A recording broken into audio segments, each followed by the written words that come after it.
I got the souls! This is a complete guide to Deadlock, Sinner, Sacrifice. Everything in this guide is something I wish I had known sooner. The Sinner Sacrifice is a pachinko machine that can be meleeed to gain souls.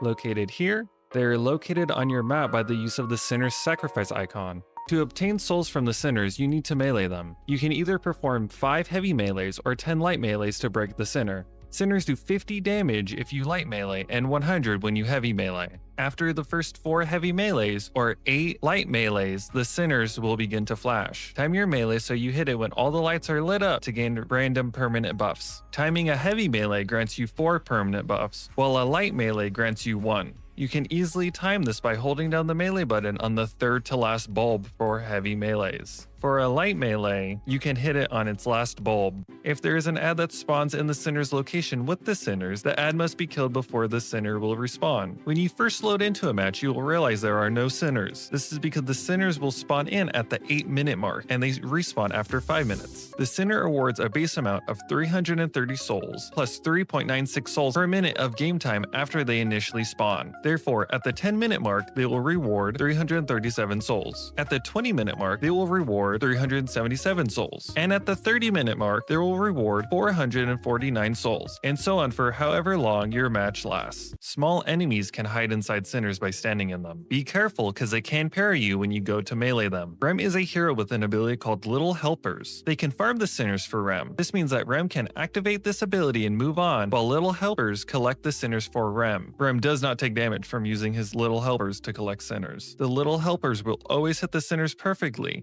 so Rem will always get the heavy melee permanent buffs from sinners. There are sinner locations where 2 sinners can be seen next to each other. Rem can use 1 Little Helper charge to hit both sinners. Remember to kill the ad in this location so the sinners can respawn. There you go, the complete guide to Deadlock, Sinner's Sacrifice.